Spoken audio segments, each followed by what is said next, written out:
Alright everyone, how you doing? Happy Saturday, we made it here. Hope everyone is doing great. I got up at a decent hour this morning, got my walk in, and I got a lot of my Saturday chores done today, so that was kind of nice. Not struggling here, getting ready, and I'm here and ready to do stuff.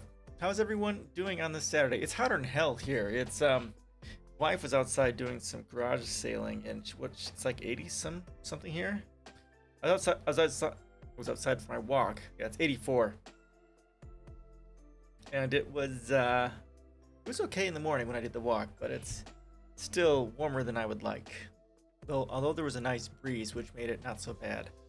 I wear these wireless Bluetooth headphones, or earbuds or whatever, and the wind blows through them. So I need to find some way to try and reduce the air, the wind whipping through there. That's making it sound not quite as well as it could. So what else have I been doing? Not a whole lot. Haven't done much rewriting here. I've done a little bit of rewriting here. As if you're part of Discord, have been working on an infographic. Let me just go ahead and bring that up. I don't know which one I put it on.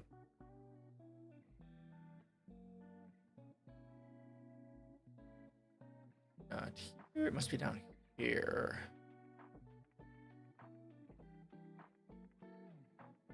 Okay, that's the rough one. Let me go ahead and bring it up.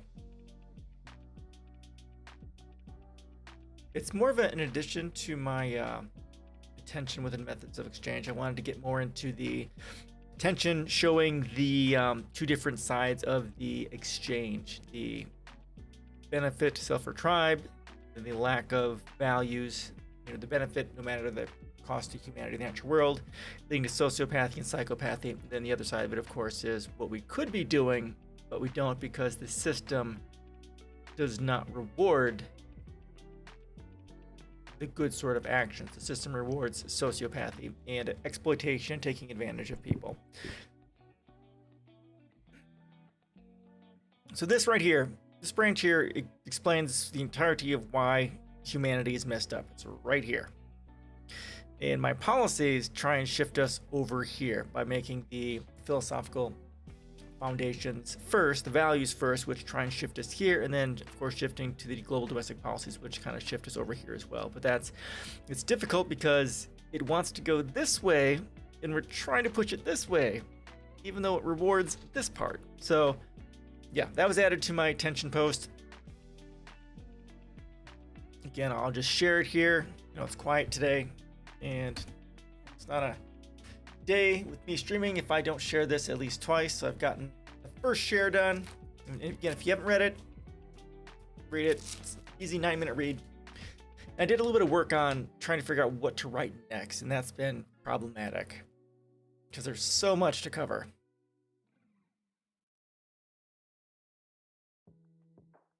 All right, so it's quiet.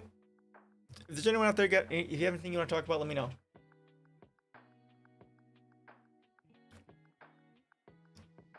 You got this first story is kind of sad. It's this is local. Crystal Kaiser, sex trafficking victim accused of killing alleged abuser, wins appeal in Wisconsin. This came out a few days ago. An appellate court in Wisconsin has ruled that Crystal Kaiser, a child sex trafficking victim charged with killing her alleged abuser, may be able to use a state law intended to help trafficking victims accused of crimes. Well, that's what it's there for, I guess.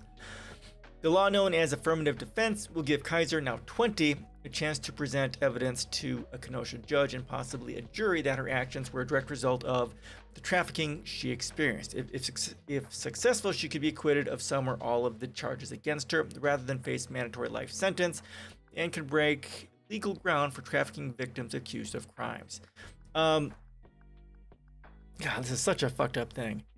Once you're basically trafficked, What you do to get free should basically be a free pass, because getting out from under a trafficker and then being at least hopefully able to come forward and to put these fuckers behind bars forever is what we need to do. These people need to be taken in and given everything they need to hunt down and destroy these trafficking bastards. And everything that she's done, I haven't followed the case or what she's done or anything, but she's killed her trafficker. That's just fucking self-defense. So we should just be moving on, honestly. But unfortunately, that's not the way the system works because, patriarchy. Anyhow, court's decision, which has been pending for over a year, comes as legislatures and judges across the country are reevaluating how unique abuse trafficking victims experience should be taken into consideration in the legal system. Majority of states have laws that offer protection to people who can show that a crime they committed, such as prostitution, drug possession, or fraud, happened because they were being trafficked. So that should be, that should go without saying. That's fucking duress, right? Duress is the thing. Oh my God. But when the crime in question is a violent offense, anti-trafficking advocates and prosecutors are divided over how much leeway these victims should be offered.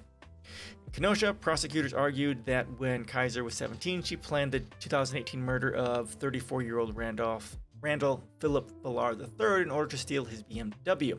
Kaiser said she was defending herself after Villar, who had been filming his abuse of her since she was 16, pinned her to the floor and when she refused to have sex with him.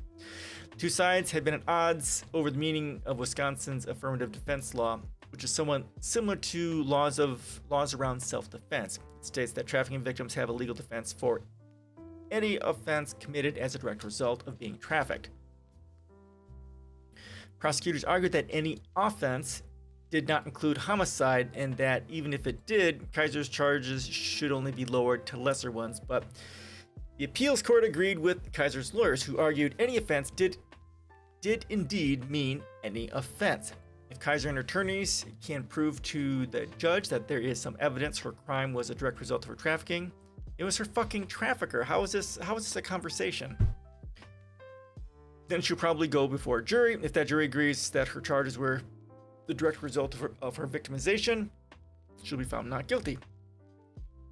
As it should be. Kaiser's case gained national attention after a Washington Post article showed that Kenosha police and prosecutors knew that Villar, a white man, was abusing Kaiser and other underage black girls before his death. Oh yeah, there we go. So why is not every single one of those fucking police officers not a part of this? Why are charges not being brought against them? Indict every single one of them as accessories to the fact.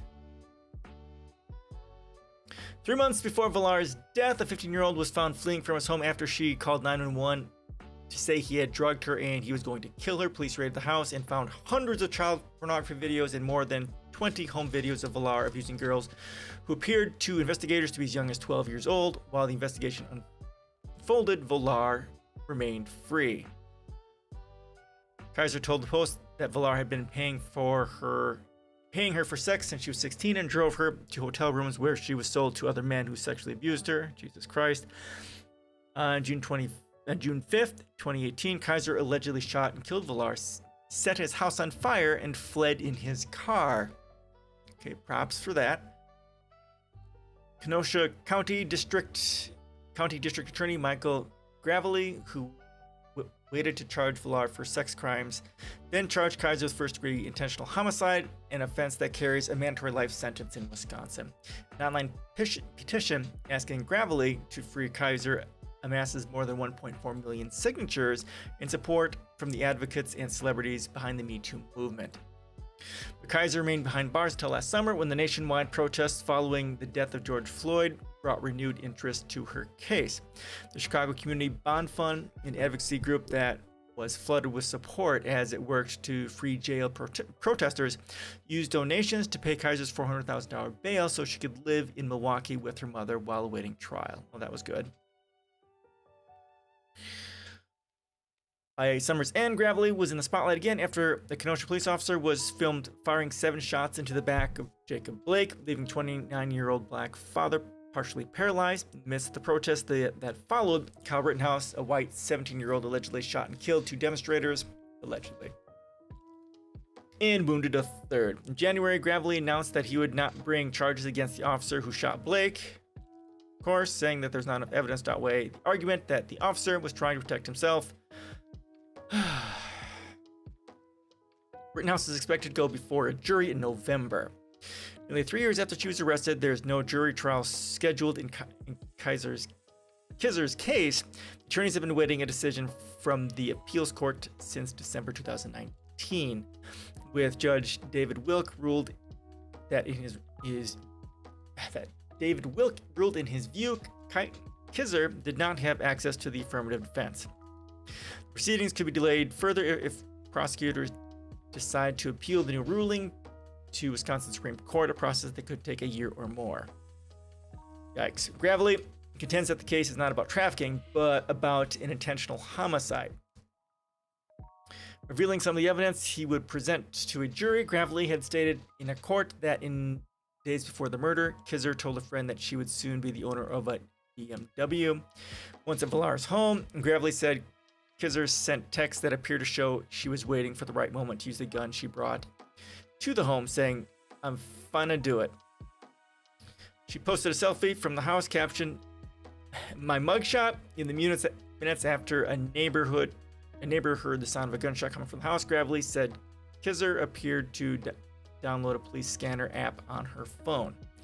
None of that, Judge. None of that is self-defense. Gravely argued at a February 2020 hearing, all the motives I just described are motives consistent with the person who was committing intentional homicide. Okay, true. Intentional homicide of who? Her sex trafficker. Right? Kizer also has the possibility of taking a plea deal, something that she has previously indicated to the judge that she'd be willing to do. Plea deals need to go away.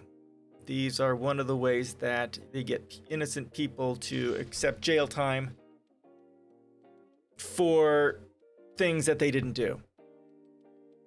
I'm not looking to walk out of your courtroom with nothing. I come to you and Randall's family with a sincere, heartfelt apologies for what I've done. Kizer wrote to Wilk from jail in March 2020, but the appeals court ruling gives her attorneys more options moving forward and increases her chance of being acquitted. The decisions could also have a bearing on whether other states with broad affirmative defense laws, including Iowa, Oklahoma, South Carolina, and Wyoming, allow individuals to employ them when charged with violent offenses. It may also influence how new affirmative defense laws, which are a priority of anti-trafficking advocates, are written. We could not have gotten a better decision, said Diane Rosenfeld, director of Harvard Law School's Gender Violence Program, which was involved in the writing a brief in the case. If the state had taken more seriously what Villar was doing, not only to Crystal, but to all these other girls, arguably Crystal wouldn't have been in this position. Since being released from the Kenosha jail, Kizer has been spending time with her family and waitressing. She'll return to court later this month. Wow, this is just crazy. Crazy stuff. And all this shit, is happening here in Wisconsin. Kenosha is probably 2 hours away from me or something like that. Yikes. Not cool. Sex trafficking is horrific. And in my policies, I say that's probably one of the human trafficking is one of the only crimes I would probably keep the death sentence for. And it would be for nothing else. Because it's a crime against humanity. It's a crime against interdependence. It is horrific.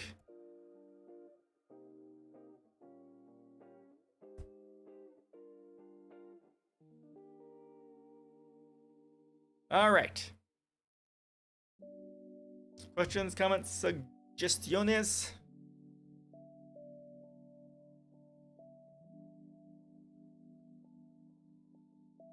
Really quiet. I know it's nicer outside now, so people are outside. But, nothing? All right. So, next, this is from Freethink, and this is from just a few days ago. New nuclear fusion test overcomes exhaust problem.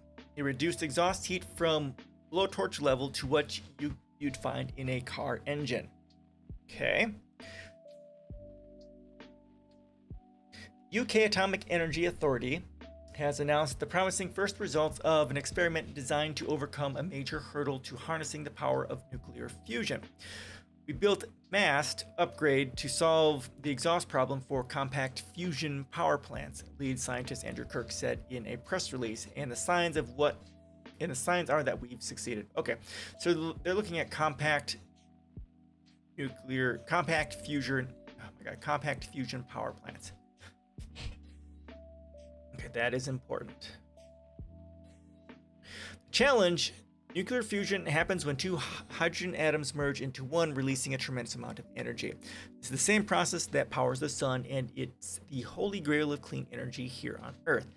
It doesn't produce any carbon emissions or long-lasting radioactive waste, and it isn't beholden to environmental conditions like wind and solar power. Problem is that nuclear fusion can only happen under intense heat and pressure. This means we need fusion reactors to be able to not only produce those conditions, but also withstand them. If we're constantly replacing parts, the whole process becomes financially unviable. And we listened to a video, months back, kind of a lady, a physicist working in this field, talking about some similar things. And yeah, this definitely is a problem. Just any nuclear reactor, right? When you're dealing with a nuclear reactor, you got high temperatures, high pressures, but also the fact that you have the damage to the materials by the radiation itself. The radiation itself, interacts with the interior of the reactor vessel, and it weakens it, makes it more brittle, and heats it up, and makes the inside much less able to do its job if not protected correctly. MAST upgrade. Figuring out how to keep all the excess heat produced during nuclear fusion from damaging parts has become known as the exhaust problem. In October, a UK researcher set out to solve it with MAST upgrade, a nuclear fusion experiment featuring a device called the Super X diverter. The hope was that the device would be able to reduce the excess heat from the fusion process tenfold, cooling it enough that the rest of the exhaust system would be able to withstand it. Okay, now one thing you'll see in a lot of physics problems when dealing with fusion and energy and terraforming and any sort of that sort of stuff you'll find on Science and Futurism with Isaac Arthur. Heat is always going to be one of those major issues that we have to deal with, waste heat specifically. So let's watch this video on here and see what they have to say.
Gives it a longer pipe and helps cool the plasma to manageable levels.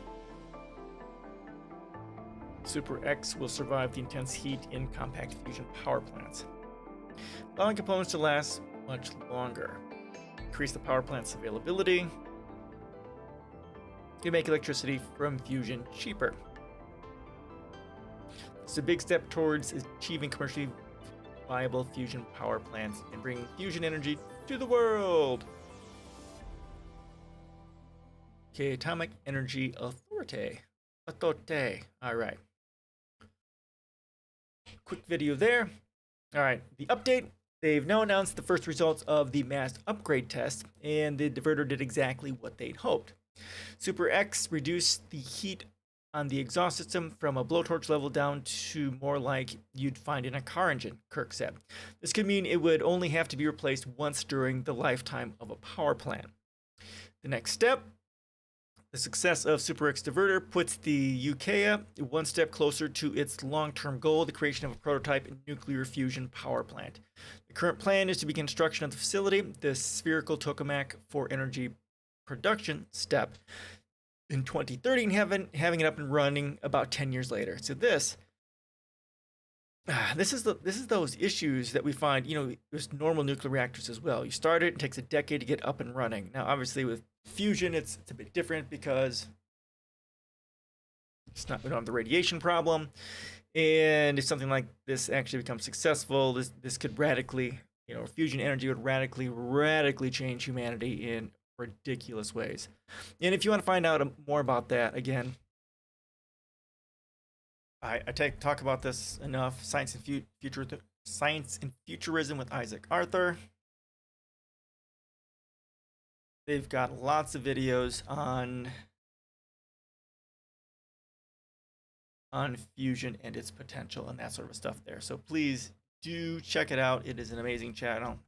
When I first found out about it, I stayed up until like midnight for 2 weeks, every night watching these amazing videos. So do check out that channel. All right. Questions, comments, suggestions on that? I know there's like just one person here. It might even be myself watching. Anything?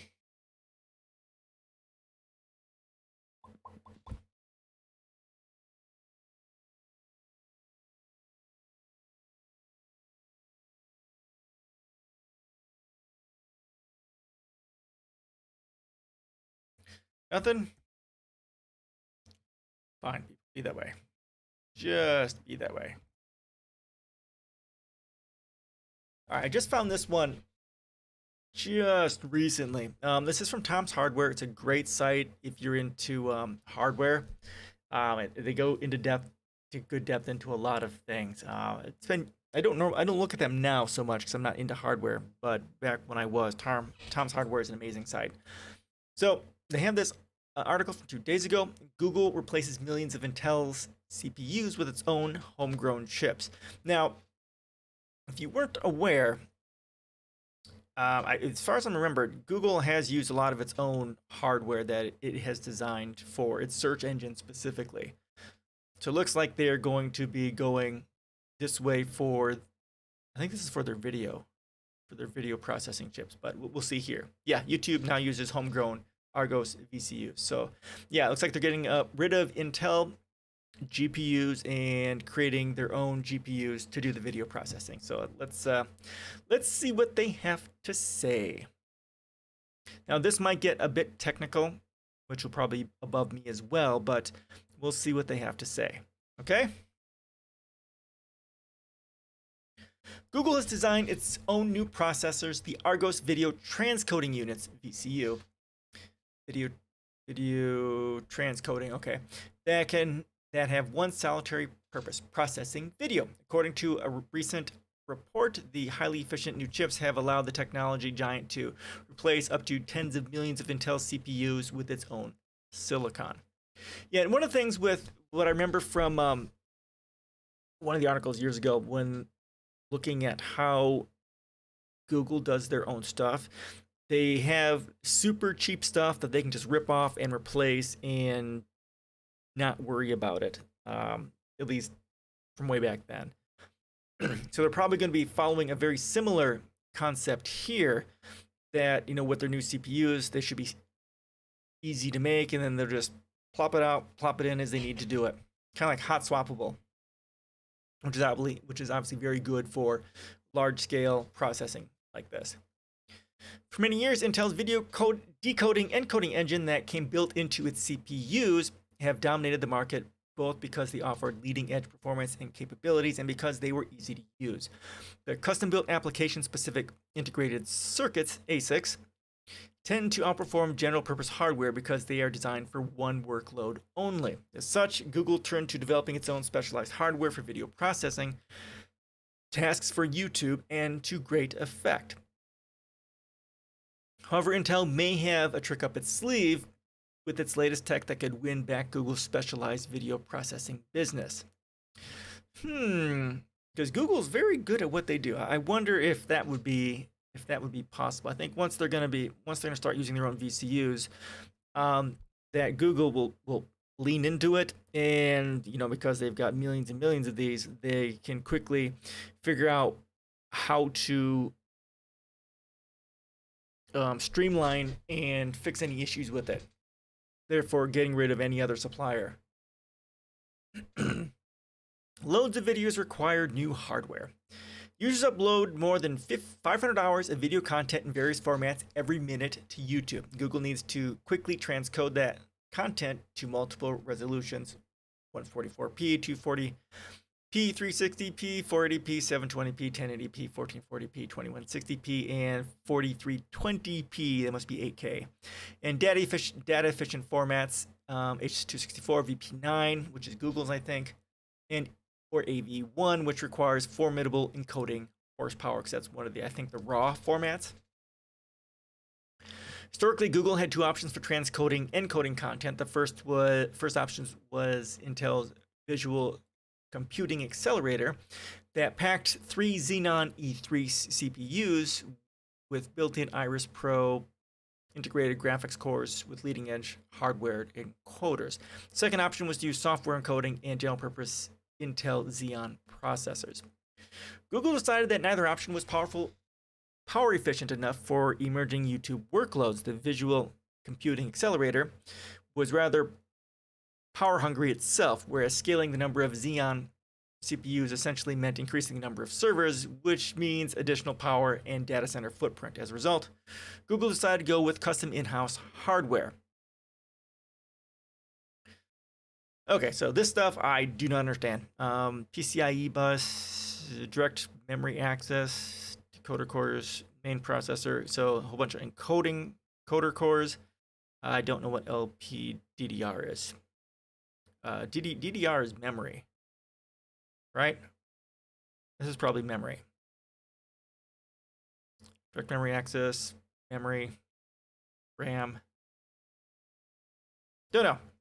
Google's first generation Argos VCUs does not replace Intel's central processors completely, as the servers still need to run the OS and manage storage drives and network connectivity. To a large degree, Google's Argos VCU resembles a GPU that always needs an accompanying CPU. Okay, instead of streaming processors like we see in GPUs,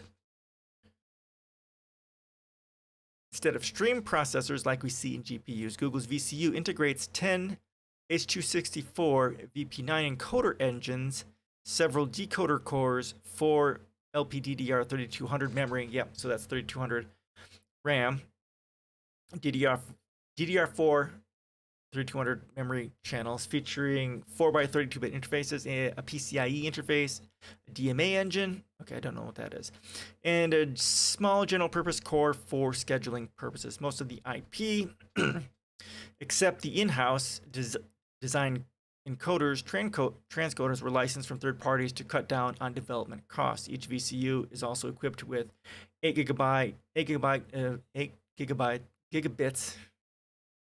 oh my god, of usable ECC LP DDR4 memory. Okay, so all right. So they have these processors, the VCUs, and it kind of sits as an extra processor on another computer, which has the main processor still doing its thing. That's what it sounds like here. The main idea behind Google's VCU is to put as many high-performance encoders, transcoders into a single piece of silicon as possible while remaining power efficient. Then scale the number of VCUs separately from the number of servers needed.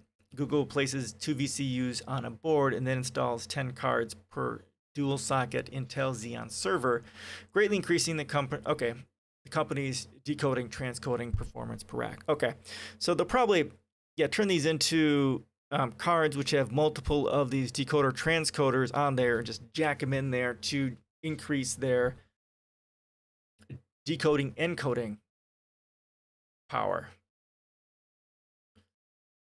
Okay, that makes sense. That makes a lot of sense. Increasing efficiency leads to migration from Xeon. Google says that its VCU-based machines have seen up to 7 H.264 and up to 33 VP9 improvements in performance, TCO compute efficiency compared to Intel Skylake-powered server systems. This improvement accounts for the cost of VCUs versus Intel CPUs and 3 years of operational expenses, which makes VCUs an easy choice for the video behemoth YouTube. Okay, so 7 times faster or cheaper, or 33 times faster or cheaper improvements. So that's huge, huge. We're gonna go through this because I don't think I have the brains to do that. Okay, VCUs. Okay, throughput, megapixels per second. Okay, so this is double. Okay, this is H.264 VP9, H.264. Okay, so this is total cost of ownership over here and pixels throughput. So Argos. Okay, so okay, yeah. So there's a significant improvement here. It looks like. From performance numbers shared by Google, it is evident that a single Argos VCU is barely faster than a two-way Intel Skylake server in H.264. However, since 20 VCUs can be installed into such a server, VCU wins from an efficiency perspective. But when it comes to more demanding VP9 codec, Google VCU appears to be 5 times faster than Intel's dual-socket Xeon, and therefore offers impressive efficiency advantages. And that's VP9 is the the codec that Google created that they want to replace and use specifically on the internet because it's faster and it's meant to be an internet-based codec for video. Since Google has been using its Argos VCUs for several years now, okay, it's clearly replaced many of its Xeon-based YouTube servers with machines running its own silicon. It's extremely hard to estimate how many Xeon systems that Google actually replaced, but some analysts believe the technology giant could have swapped from 4 to 33 million Intel CPUs for its own VC. Even if the second number is an overestimate, we are still talking about millions of units. Since Google needs loads of processors for its other services, it's likely that the number of CPUs that the company buys from AMD or Intel is still very high, and is not going to decrease anytime soon, as it will be years before Google's own data center grade system on chips will be ready. Yeah, so they are definitely working on their own chipsets. It is also noteworthy that in an attempt to use innovative coding technologies, AV1 right now, Google needs to use general purpose CPUs even for YouTube, as the Argos does not support the codec. Okay. Furthermore, as more efficient codecs emerge, and these tend to be more demanding in terms of compute horsepower, Google will have to continue to use CPUs for initial deployments. Ironically, the advantage of dedicated hardware will only grow in the future. Google is already working on its second-gen VCU that supports AV1, H.264, and VP9 codecs, and its needs to further increase the efficiency of its encoding technologies. It is unclear when the VCUs will be deployed, but it's clear the company wants to use its own SoCs instead of general-purpose processors where possible, and that makes perfect sense. Okay, I think we'll go ahead and stop there. I don't normally cover hardware stuff like this, but this was just interesting enough to give it a look at. All right, questions, comments, suggestiones?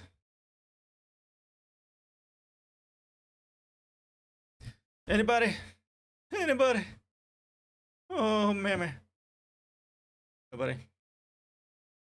Nobody. All right.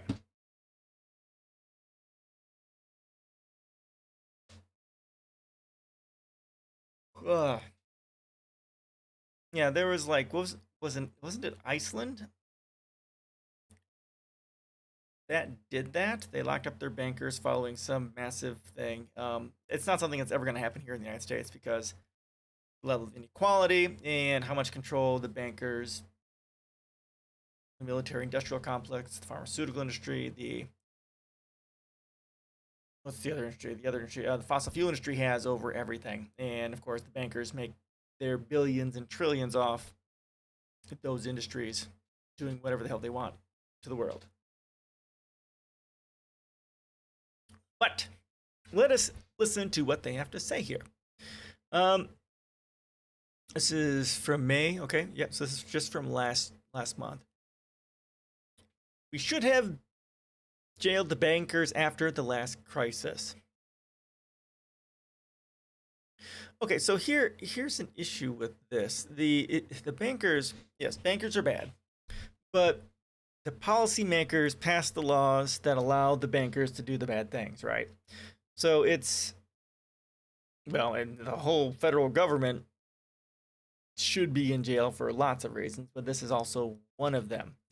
All right, let's read.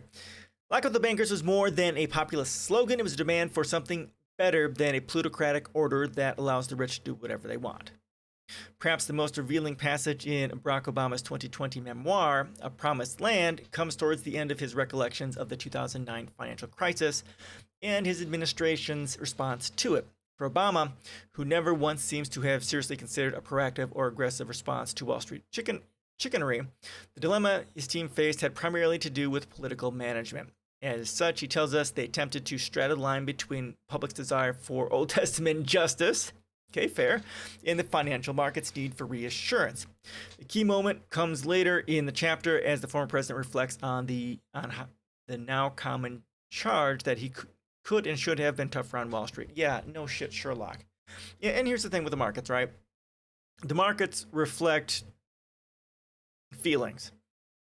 You smite them with lightning, you start cutting people's heads off, and guess what? 2 weeks later, the market will rebound just fine. It's just rich people's feelings. So fuck them, right? Cut their heads off, and then they'll be just fine because they're alive.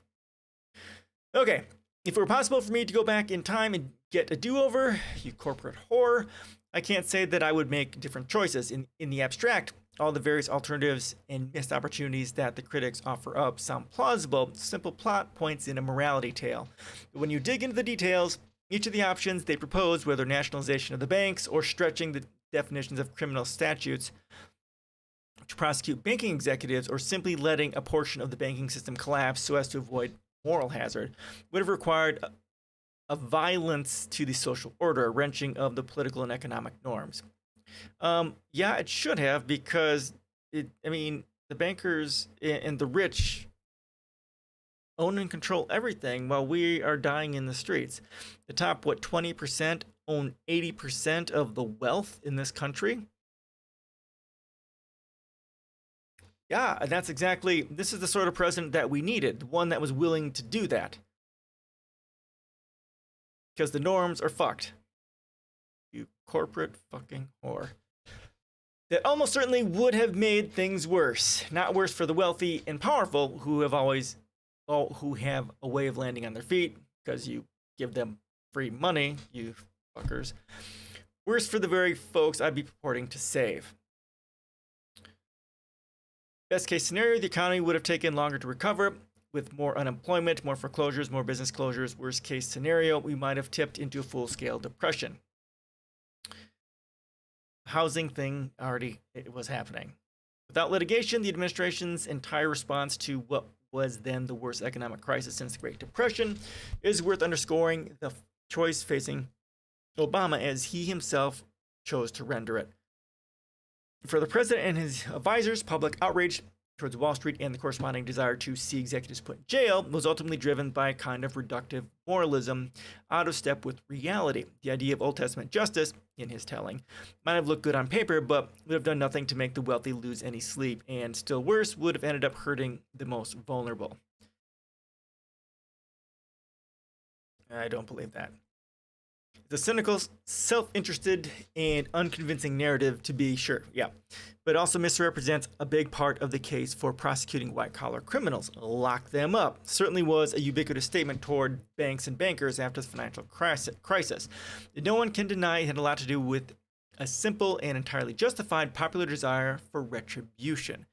That was far from the whole story, though, and even a cursory glance at a few major cases of corporate malfeasance over the past decade shows us exactly why. The thought occurred to me after watching an episode of the excellent Netflix series Dirty Money, which chronicles with admirable populist flair various recent instances of sleaze and corruption. The show's subjects are quite varied. The inflation of drug prices by pharma companies, Jared Kushner's slumlord empire, the theft of more than 3,000 tons of Canadian maple syrup, a major conflict of interest scandal that dethroned Malaysia's prime minister and his long ruling. Quite a few end up turning on the same basic theme for the same reason that many of capitalism's greatest hoaxes are structurally very similar. A capitalist or a group of capitalists set to maximize profits by any means necessary, circumventing legal or ethical impediments needed. Those at the bottom, workers, consumers, renters, citizens, get hurt. Those responsible face minimal consequences. Lather, rinse, and repeat. Exactly, and that's right here. That is what my whole tension page is all about. It's explaining the very basics of how and why that is a thing. Exactly right. I'm gonna have to watch this. What is this? Dirty Money? Netflix series Dirty Money. Okay, I need to put this on my list.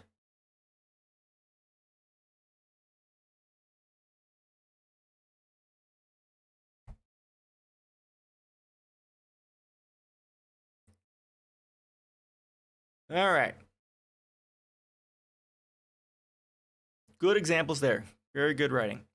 The episode in this regard is probably the series' take on the scandal surrounding Wells Fargo, the supposed golden child of the banking industry that was discovered to have opened millions of accounts without customer permission. Yet we heard about this, signed people up for credit cards they never asked for, overcharged Black and Hispanic homeowners for mortgages, and forged consumers' signatures, among other things.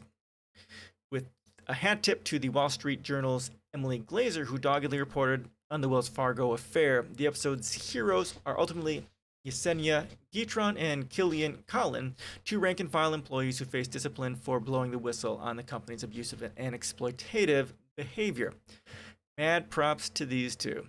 Also blow the shit out of the corruption. To inflate its value, Wells Fargo aggressively bullied its poorly paid tellers into selling as many new accounts as possible so that customers would be charged extra fees. The upshot was that low-wage workers themselves became the primary instrument of the firm's unethical practices, sometimes with heartbreaking results that trouble them to this day. Given its extractive attitude toward the employees, many also found themselves out of work. Between 2011 and 2016, more than 8,000 were fired for failing to meet arbitrarily imposed sales quotas. Right, more quotas. In the end, the company issued a cringeworthy public apology, paid $175 million settlement in 2012, and has since been compelled to fork over another $3 billion in additional penalties. Still absolute peanuts considering its size. CEO John Stumpf similarly got off with a lifetime ban from work in the financial industry and a fine of $17.5 million. Though he's since reportedly lost more than $70 million overall through forfeitures and clawbacks, Stumpf ultimately walked away with a stock valued at $80 million, $60 million in salaries and bonuses, and a pension worth $22.7 million. In other words, he's set for life and has faced only the most superficial consequences for his involvement in the scandal. Exactly right. And this is why this shit needs to, you're found guilty of something like this, lose your salaries, lose your bonus, lose your parachutes, you lose everything, and you just go to jail. This needs to be policed much more aggressively, because just like they're saying here, they get off with nothing, and that's just wrong. Whereas we, the people, lose our houses, our families, we die in the streets. Well, they just get their second yacht. They have to get one less yacht this year, right? It's just one among innumerable examples of the way America's justice system treats corporate malefactors with kid gloves while meting out cruel punishment on the poor for what are sometimes trivial crimes. For many CEOs at large firms, there is essentially no deterrent to unethical and fraudulent behavior beyond a handful of toothless fines or a few hours grilling in front of a Senate committee. Right. While harsher penalties wouldn't actually put a stop to many of the worst corporate crimes, executives and capital barons might hesitate before inflating share values, gouging customers, or ripping off tenants if the personal costs amount to more than an uncomfortable visit to Capitol Hill, the forfeiting of glorified pocket change, and a few weeks of bad headlines. Exactly. Lock up the bankers was never just a catchy slogan born out of popular rage. More than anything else, it was a cry for the kind of basic justice that might cause the malefactors of wealth to think twice before committing arson again. Exactly. We have to be much, much harder on this. And part of this is we need to nationalize the banks, which I talk about. We do that as a start, and then that'll help deal with a lot of the problems. And also, of course, cut that line between speculation banking and normal banking as well, because that was, I can't remember what law that was overturned, but we need to reinstate that law. Dobbs, whatever Dobbs law, right?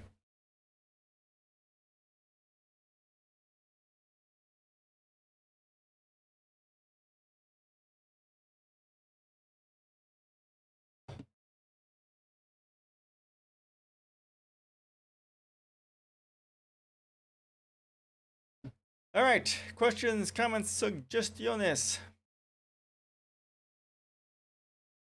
So quiet. So quiet.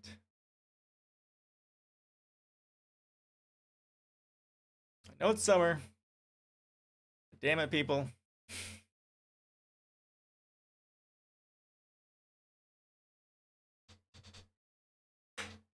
I'm not even through my first hour yet. Yikes. Yikes. So now we're going to get into some, what do I have left here? I've got, yeah, stuff I've had sitting here for a while that we can go through.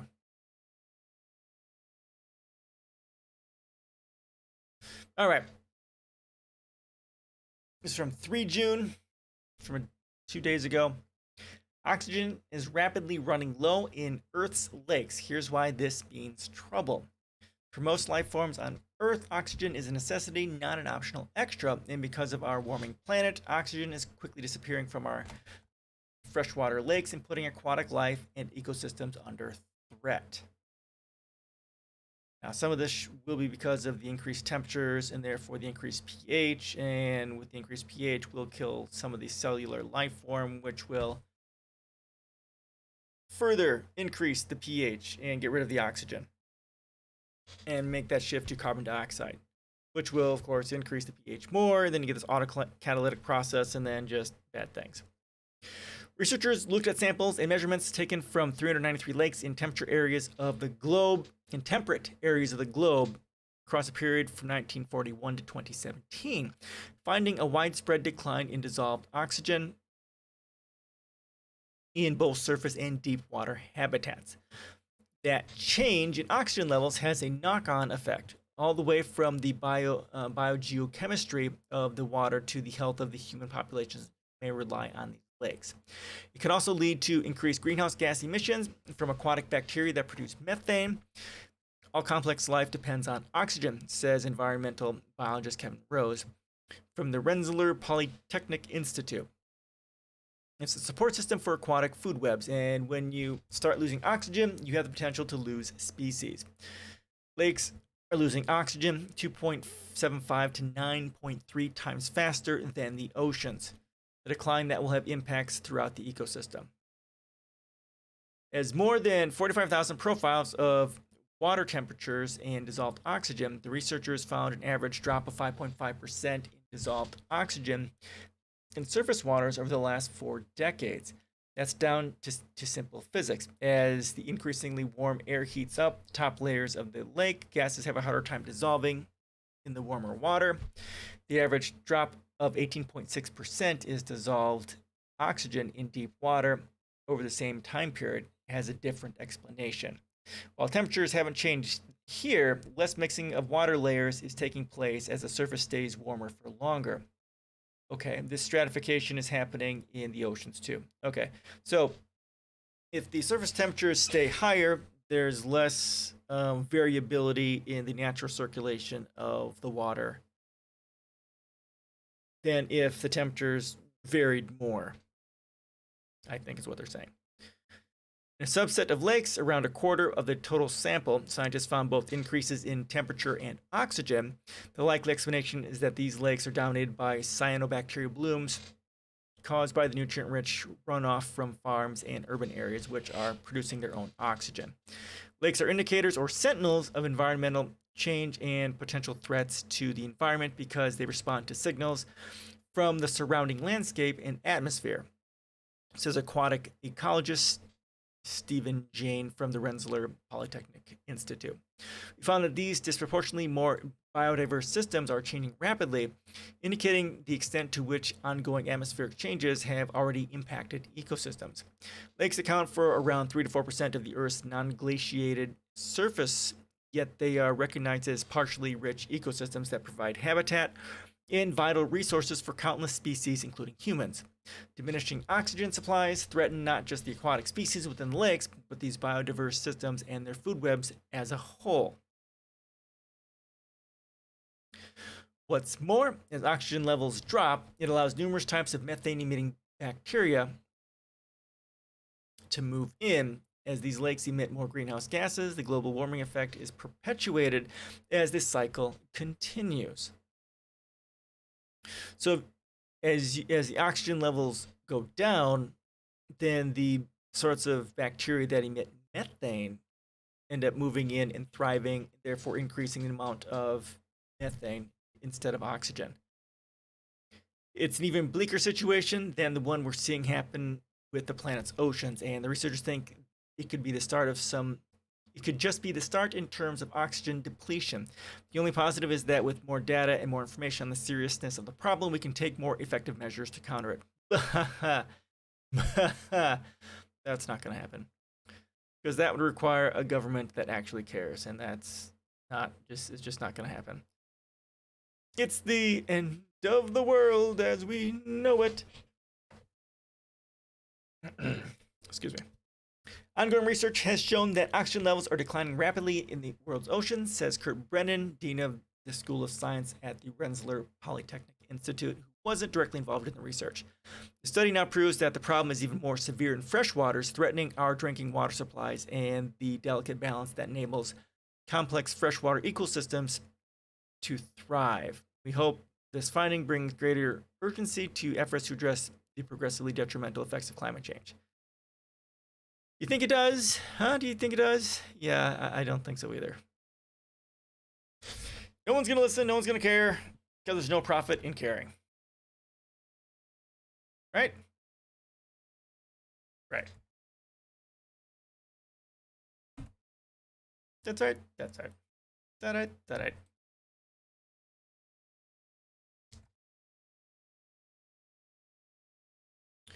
Come on, guys.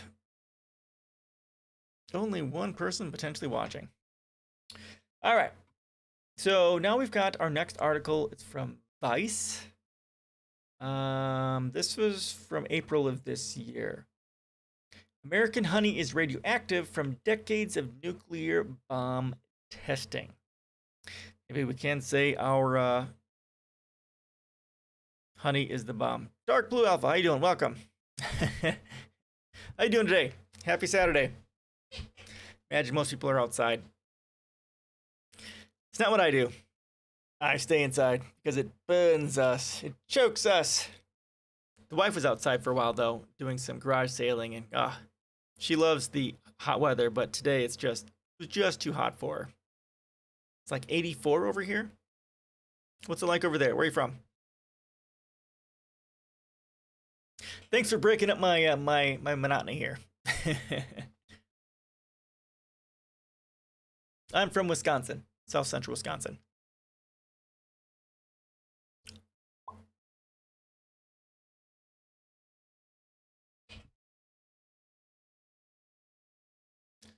Dark Blue Alpha.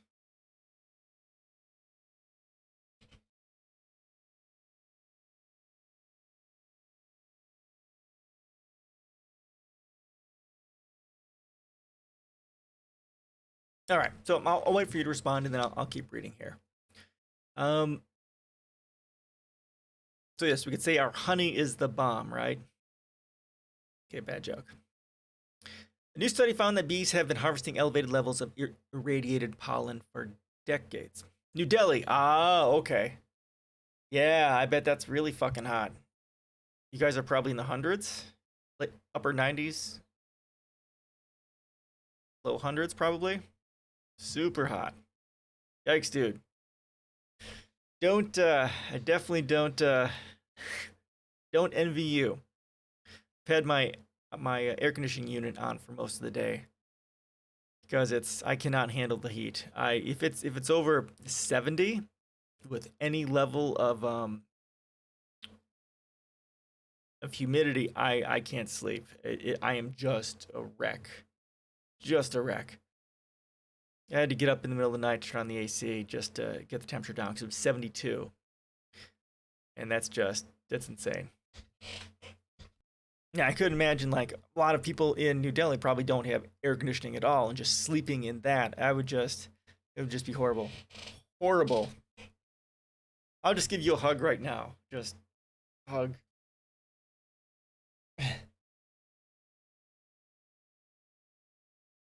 Yeah, New Delhi. New Delhi. No, thank you. No, thank you. It's 45. Okay, what is 45? 45 Celsius into Fahrenheit. That sounds hotter than hell. Holy fuck. 113 Fahrenheit? Yeah, fuck that noise. Sorry, dude. That's horrible. Horrible. I hope you're surviving okay. Do you have anywhere that's cool at all to go to? Or are you just suffering in the heat like that? Yikes.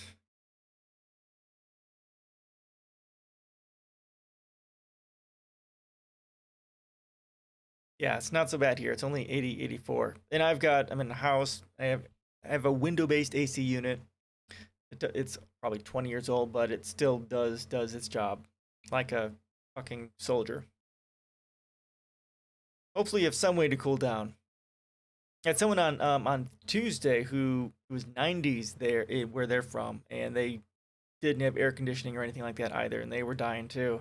And it's like, get a fan or something. Gotta do something. When I was growing up, we had a big house, but we didn't have air conditioning, and we had a fan going, in our rooms all the time, and it's still not enough. When it's hot and when it's humid like that, oh my god. I'm part Irish, so I guess a lot of me wants to be in that sort of a environment, the cooler environment, because I like spring. I like spring and fall. Those are my two favorite times of the year, where there's it's just warm enough that you could possibly wear shorts or short sleeves, and or it's warm enough, cold enough that you could wear a pants or a sweater. I like those options there. Right now it's 84 Fahrenheit. Yeah, yeah, we're 84 here too, which it's still hot, it's still uncomfortable. Sorry, dude. I hope you end up feeling better. Because the climate change is just going to get worse for you guys. Our winters and summers are ours are more mild to an extent here in Wisconsin, although it does end up getting areas where it's a lot hotter than it has been. Our winters are also milder.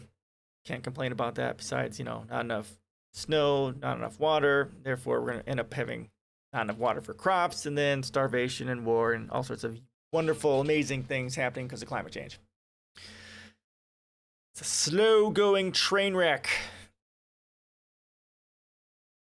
You get to watch it extra slow.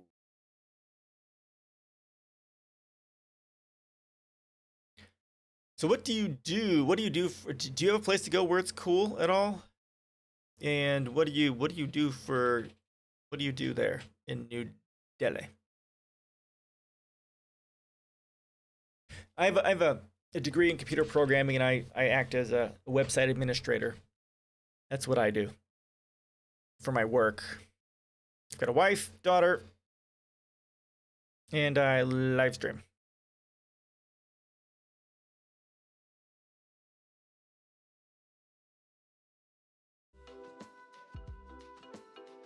Got the music back on. Let me know if the music's too loud.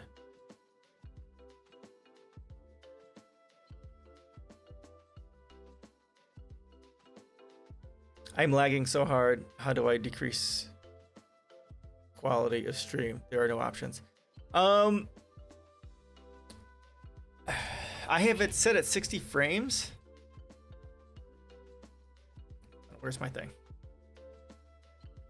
Can I reduce it to 30?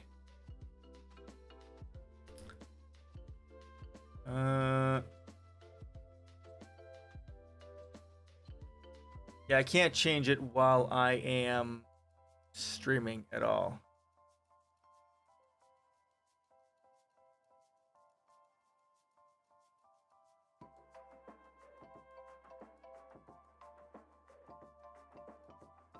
Might be the internet connection, possibly. Let me check Twitch. I'll jump on Twitch myself and see how my Twitch looks.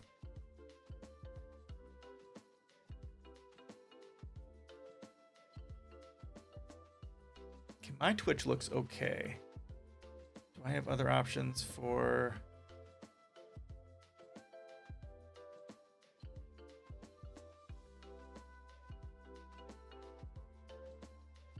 Yeah, I'm sitting at 720 and 60 frames. Looks okay on my side. Might be your internet connection. Oh, or not. No, it looks okay.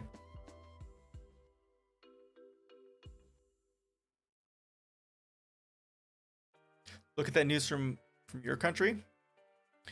What? So which one? Which news? I know there's some COVID stuff going on. Guys struggling to deal with that. Japan's struggling to deal with that as well. Low vaccination rates. Read that article on Thursday. Yeah, they're severely lagging behind. Japanese people don't like getting vaccinated. They've had problems getting a hold of it.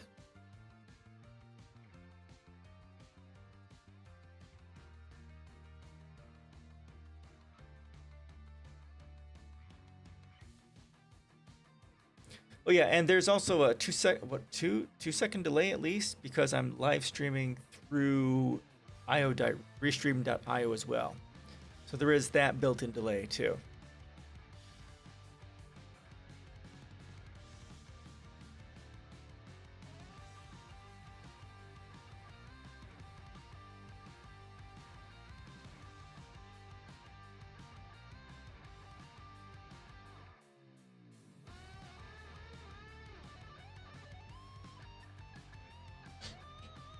Are you referring to the COVID stuff?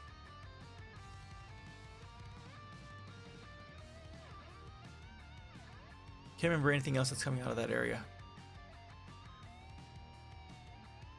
I read an article, several months ago about pollution that happened in this one city. That there was the anniversary of it, like from 3 or 4 months ago.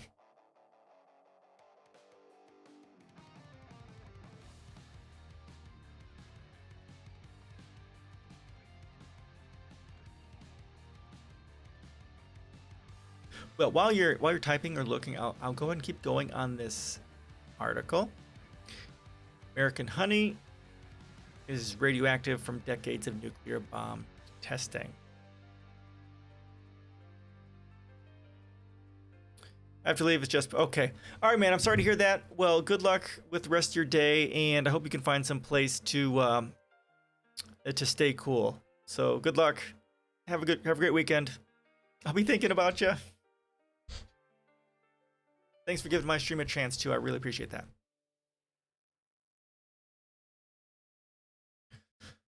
Okay. Well, that was too bad. Let's get back over here. Come on. So, the world's nuclear powers have detonated more than 500 nukes in the atmosphere. These explosions were test shows of force to rival nations and proof that countries such as Russia, France, and the US had mastered the science of the bomb. The world's honey has suffered for it. According to a new study published in Nature Communications, Honey, United States is full of fallout lingering from those atmospheric and nuclear tests. Oh well, thank you for the follow, man. Hopefully next time it ends up being a little better for you.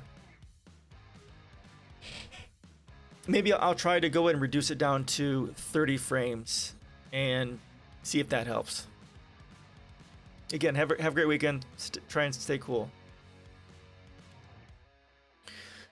According to a new study published in Nature Communications, honey in the United States is full of fallout lingering from those atmospheric nuclear tests. Now, so yeah, I definitely, this is definitely a thing. I wonder if Chernobyl, how much of this might be from Chernobyl as well. Because that's gone everywhere. For the study, researchers collected honey samples from more than 100 hives and soil samples from 110 locations across the eastern United States. Okay. Scientists found elevated levels of cesium in both the soil and honey samples, while most of the radiation produced by nuclear weapon detonation decays within the first few days. One of the longest lived and most abundant fission products, cesium, which has a radioactive half-life of 30.2 years, the study said. Okay.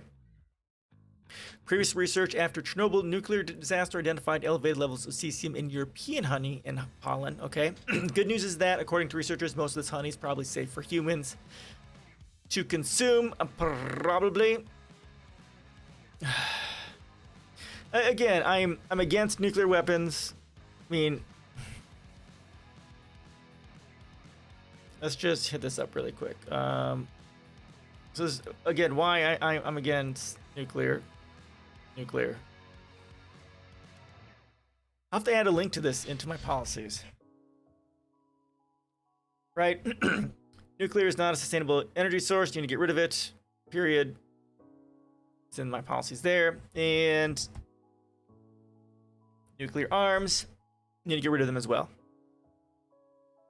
Luxie, how you doing? Welcome, welcome. So yeah, getting rid of nuclear is what we need to do.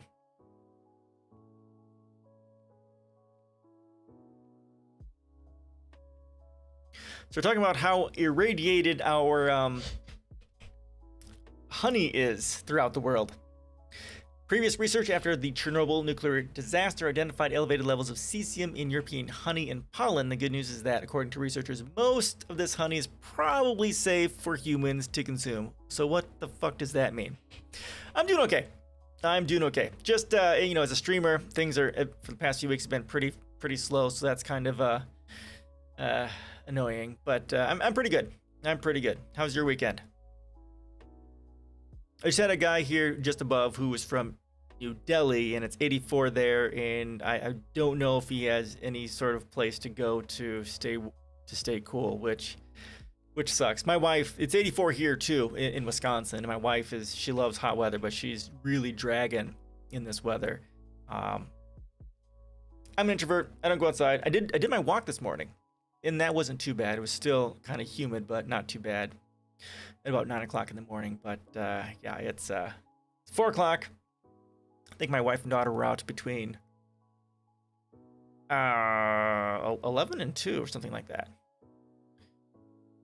48 Celsius. Yes, it is. He started out, it's 8, yeah.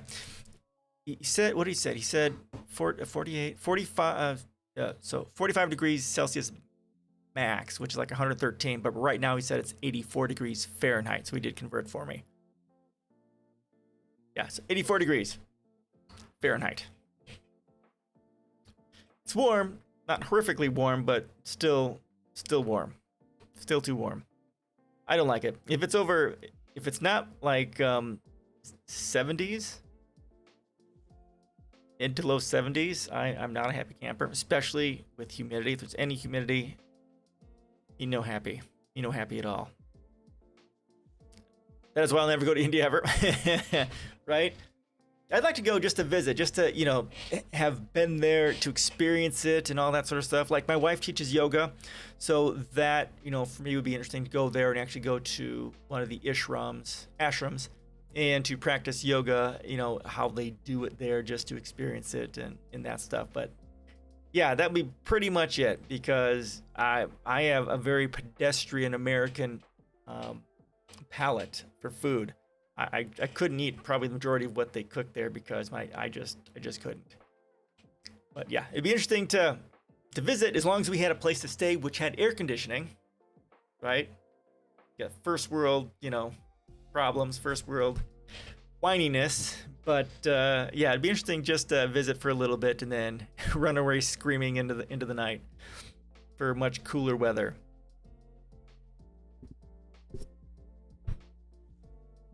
Yeah. Yep. Now here is that most of this honey is probably safe. They don't know for sure, and that's the problem.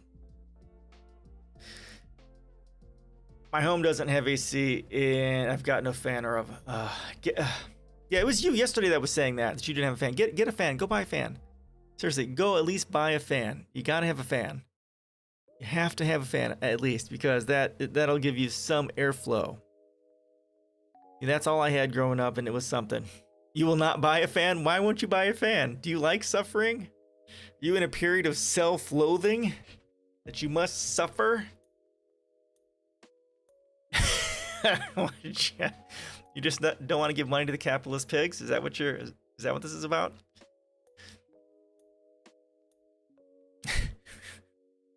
You will not consume? Well, you have to. I mean, as much as we hate capitalism, you still have to participate. You still have to, take care of yourself well enough that you don't, suffer and die. You don't need to suffer needlessly. And we're already suffering needlessly just by virtue of being victims of capitalism.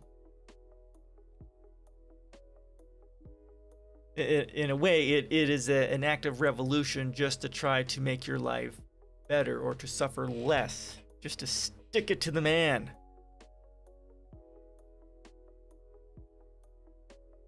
You don't have to eat the fan. You just have to plug it in and let it cool you down. Just think about how much it affects your psychology and your emotions and how that affects everything else you do. The biopsychosocial effects of, being uncomfortable.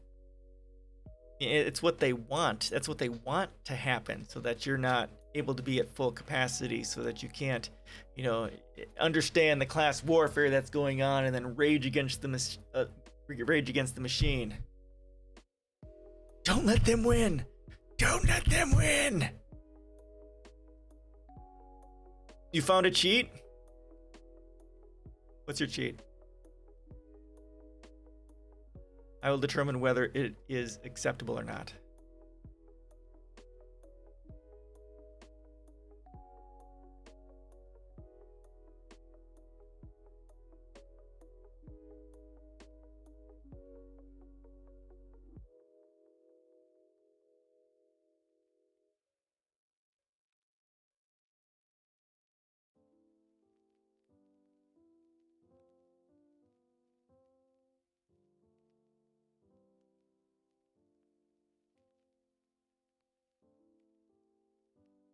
All right, so looks like the daughter is gonna go swimming with a good friend. Put some cold water on my arms and forehead. Okay, yep, that will help. That will definitely help. But a fan will also help that as well. If you can get both of those going, that will help. Get a fan. Just get a fan. You don't need a big one. Though of course, the bigger you get, the more airflow.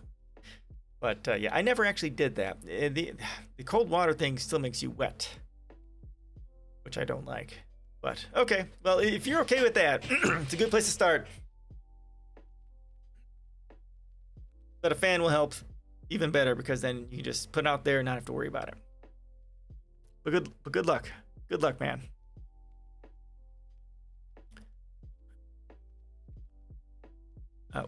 One second.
Okay, sorry about that.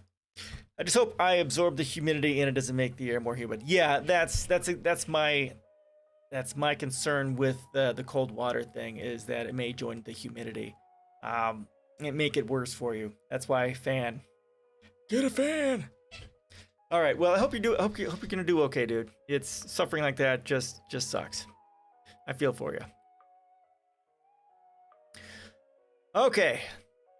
While the concentrations of cesium we report in honey today are below the dietary threshold level of concern observed by many countries and not evidently dangerous for human consumption, the widespread residual radiation is surprising, given that nearly 2 half-lives have elapsed since most of the bomb production of cesium, they said. The U.S. conducted the majority of its atmospheric nuclear tests in the Marshall Islands and American Southwest. Fallout spread throughout the atmosphere and settled across the planet, hence why we shouldn't be fucking doing it. Earth and North America received disproportionately high fallout from the 1950s and 60s nuclear weapons tests, despite being relatively far from the detonation sites because of prevailing westerlies and high precipitation, the study said. So if I stream, I will get more fans. Well, that's the idea, right? It takes a while to get some fans. I'm still struggling right now just to get, 3 fans on here to to fan me, right? Good one. Most of it dissipated quickly, but the cesium stuck around and soaked into the soil, where its chemical structure, which is similar to potassium, made it attractive to plants. Potassium and cesium are chemically similar, and the study speculated that this is the reason the plants absorb so much of the cesium, which led to it being in the pollen bees turned into honey. It also found an inverse relationship between the amount of potassium naturally occurring in the soil and the amount of fallout found in honey. Southern states contain 3 times the amount of fallout that the northern states did. Southern soil doesn't contain much potassium, while the soil is rich with the stuff.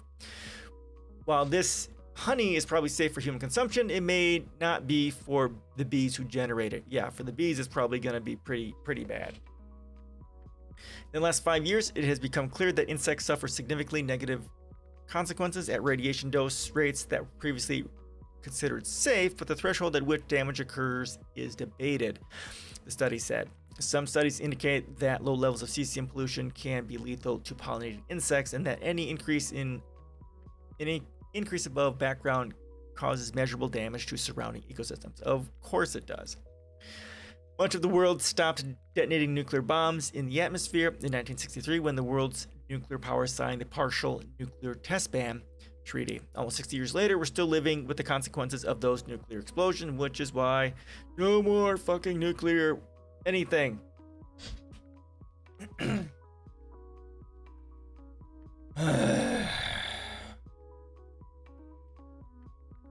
Yeah, this another reason. Stay away from the nukes. Yeah, and here we're going for nuclear right here, right? Son of a bitch.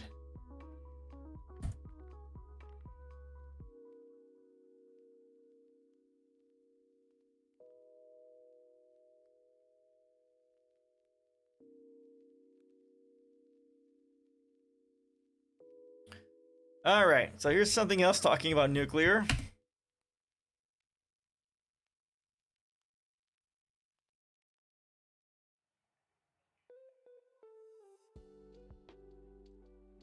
And this is from space.com. This is from April 20, so it's a few weeks ago. Technically, since the air is cooler than the air around it, it is cooling the overall temperature, so it might also just cancel out. Well, eventually it definitely will, because it'll get to equilibrium value, but yeah, it'll cool it for a little bit. And then, yeah. Now, you could also there's the trick of having the fan and then putting ice in front of it, which can cool the air as it goes through. Or I don't know if it's front or back of it. Something you might have to look up. So yeah, you can have that bowl of ice in front of the fan, and then it can blow cold air over you. So you can do both. My brain stopped working I meant water is cooler than the air around it. Yeah. Right. I understand what you got. Yep. Yep. Cold water, hot air. Yep. I gotcha.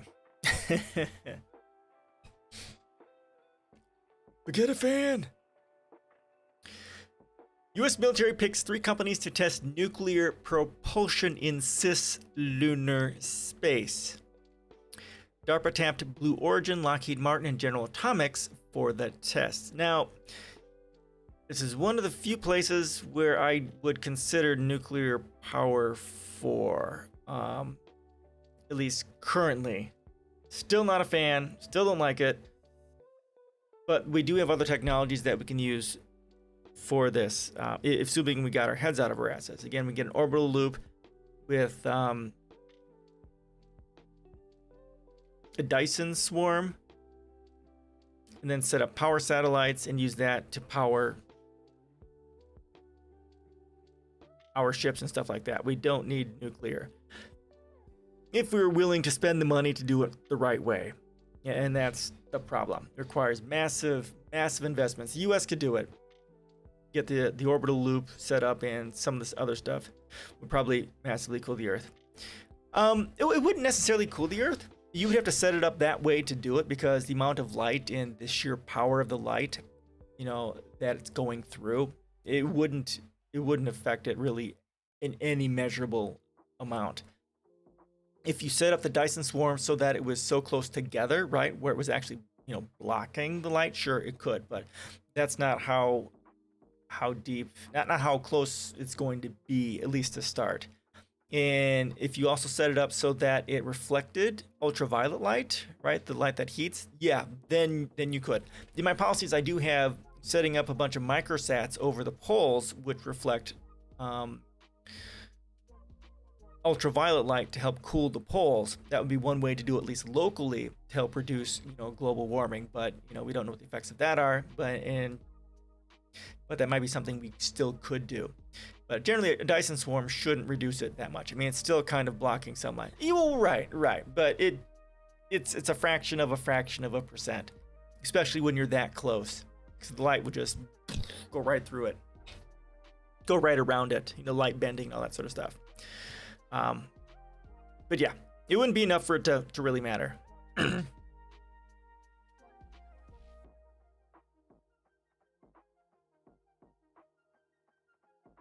All right. The Defense Advanced Research Projects Agency, DARPA, has picked 3 big space companies for the first phase of a larger project to test nuclear propulsion above low Earth orbit by 2025. Depends on how many drones you're using. Yeah, of course. Exactly. If you've got it just locked solid, like a solid shell around it, yeah, of course. Of course, it'll definitely affect it. But especially starting out, it won't affect anything. At all, and especially if you start getting it all around the sun, as big as it is, right? It would take a very long time to have any measurable effect on that. But yes, it would. General Atomics, Blue Origin, Lockheed Martin each received contracts for the demonstration rocket for Agile Cislunar Operations (DRACO) program's first phase. While DARPA did not disclosed the contract values in its announcement, media outlet Space News reported General Atomics received $22 million, Lockheed $2.9 million, and Blue Origin $2.5 million. Interesting. General Atomics got a big bunch of it. The teams were selected due to their ability to develop and deploy advanced systems for reactors, propulsion, and spacecraft, DARPA officials said in a statement. The agency particularly emphasized the need for rapid maneuver for military systems, but said this is difficult in space with conventional systems. Current electric and chemical space propulsion systems have drawbacks in thrust to weight and propellant efficiency, the agency said in the same release, adding that nuclear thermal propulsion is expected to address these common problems. Nuclear thermal propulsion systems use fission reactors to heat up propellants, such as hydrogen, to high temperatures, spewing the gas at high speed through nozzles for thrust. The thrust to weight ratio with nuclear thermal propulsion is about 10,000 times higher than electric propulsion systems. And propellant efficiency, also known as specific impulse, is anywhere from 2 to 5 times greater than conventional chemical rockets, DARPA officials wrote in a description of the Draco program. Okay, so it's going to be much more efficient and faster. Okay. First, although if something happens, you're going to irradiate space and it's not going to be good. Let's see. The first phase of the program has 2 tracks lasting 18 months, with each company pursuing different paths. Track A includes the preliminary design of the nuclear thermal propulsion reactor, along with the propulsion subsystem. Track B will create an operational system spacecraft concept to meet future mission objectives, including a demonstration system. Track A reactor development will be performed by General Atomics, while Track B work will be pursued independently by Blue Origin and Lockheed Martin, DARPA added. Draco's Phase 1 is expected to inform follow-on phases for detailed design, fabrication, and on-orbit demonstration. Any following on phases will be solicited by DARPA in a future announcement, the agency said. So I worry about this, in that if they test it, something goes wrong, it explodes, and you've got this whole section of, or if it leaks, this whole section of this orbit around the Earth, which is just full of radiation. This month's DARPA announcement follows on from a $14 million task order for Draco awarded to Griffin Technologies, a company that in Washington, D.C. that provides engineering and technical solutions to national security organizations, in September 2020. Right back, calculating how much energy you'd need for various variables as drones as such. I will need to assume some things because there is as much we talked about when talking about Dyson Storm, and I don't really have the time for that. Okay. Well, there's lots of people out there who have done that. I think we can tear apart Venus, I think it is. Venus? Mercury. Tearing apart Mercury, I think, is the one that the planet needs to tear apart to do this. We could get a start on this through tearing apart the moon to do this.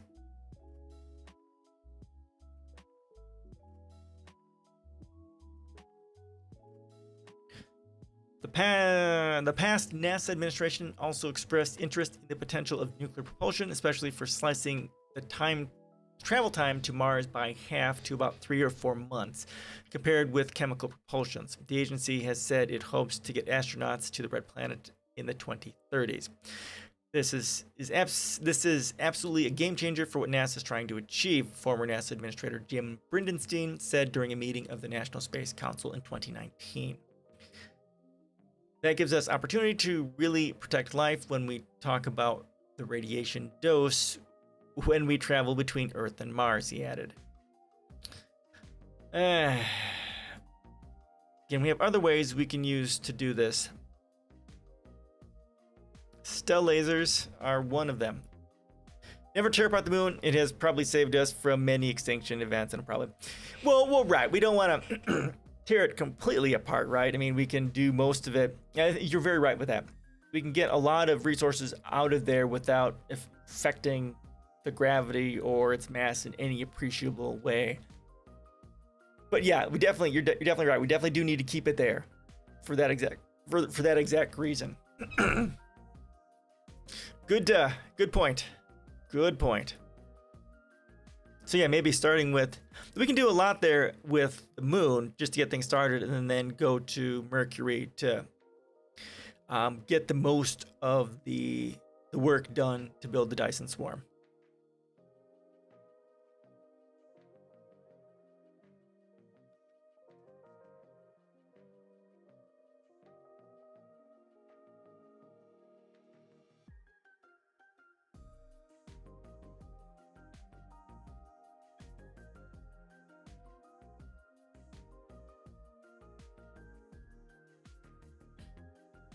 All right.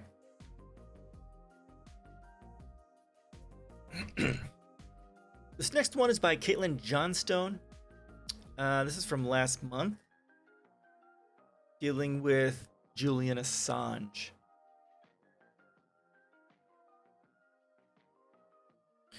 Everything the West claims its values is invalidated by its treatment of Assange.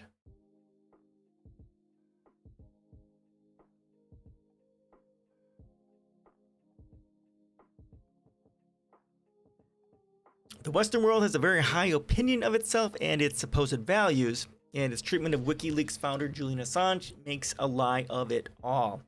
Truth, freedom, justice, democracy. We are taught from an early age that these are the sacred values our society upholds with the utmost reverence, and that we are very fortunate to have been in a part of the world which holds such virtue. You see this haughty self-righteousness pop up on a daily basis in the most influential circles on Earth, from the way the U.S. presidents are still to this day referred to as the leader of the free world, to U.S. Secretary of State Tony Blinken recently babbling about the shared values of the free and open, rules-based order, to Magnitsky Act manipulator Bill Browder recently referred to the U.S. centralized power alliance as the civilized world in a bid to get Australia up to pace with the rest of the empire's China hawkishness.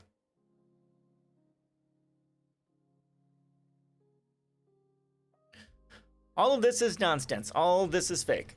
Everything the Western world believes about itself and its values is invalidated by its treatment of Julian Assange. All right, hold on one moment. I have to check on my daughter. Right back.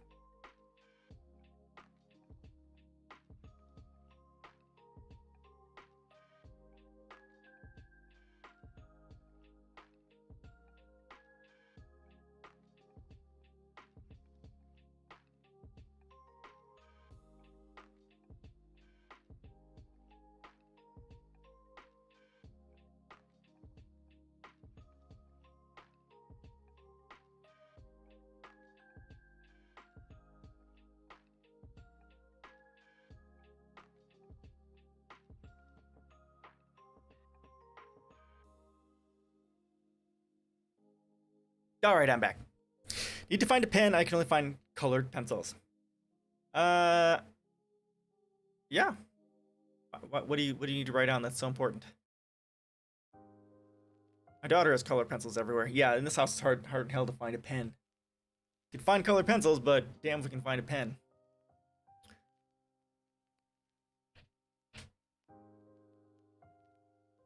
All this is nonsense. All this is fake. Everything the Western world believes about itself and its values is invalidated by its treatment of Julian Assange. The Western world does not value truth. The Western world valued truth, there wouldn't be a journalist languishing in Belmarsh prison for publishing it. 11 years ago today, WikiLeaks published Collateral Murder. It was a defining moment in our understanding of the Iraq War. The publisher, Julian Assange, faces a 175-year sentence for publishing evidence of such crimes, government abuses, and corruption. Yeah, we watched a little bit of that video several months ago. Want to write down the thingies I wanted to think about, like mentioned a 2 to 3 minute message. Okay, all right. Well, you could do it on a computer, right? If you got Google Docs, that might be a way to do it, or WordPad or something like that. That's how I prefer to roll. Writing things down for me doesn't work because I can't read anything that I write. So use the computer. Got that? Yeah, I'm on your phone. Okay. Well, okay. What? What's? I don't even know what a note-taking app is. You could use Google Keep possibly. Well, that just lists. That's a list thing. I don't even know. So Google Keep Notes, does that have?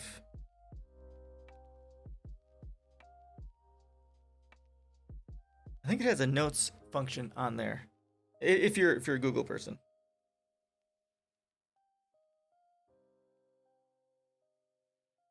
Oh yeah, you can add notes. So you could do that.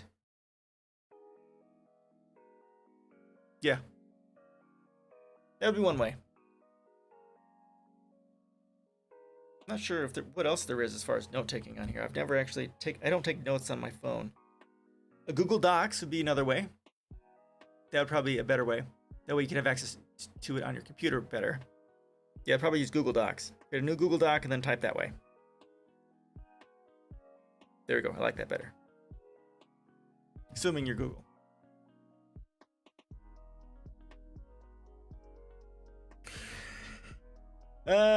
Julian Assange is in prison entirely because of his authentic publications of the 2010 Manning leaks. He remains locked up for no other reason than Biden administration's effort to appeal a British court's rejection of its extradition request to try him in the United States for those entirely truthful publications. If the Western world valued truth that Julian Assange would be free, he never would have been imprisoned in the first place. He would be a celebrated hero. True statement. The Western world does not value justice. True statement, because there's no money to be made in that. If the Western world valued justice, Julian Assange would not have been forced into arbitrary detention for years trying to avoid a known and since proven campaign to extradite him to the United States. He would not have been dragged out of the Ecuadorian embassy by force, and he would not have been imprisoned for a further 2 years and counting.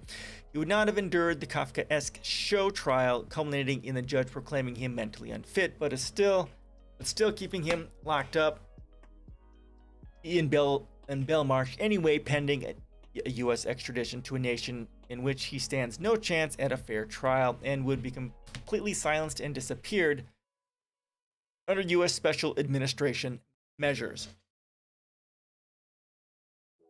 The Western world does not value freedom.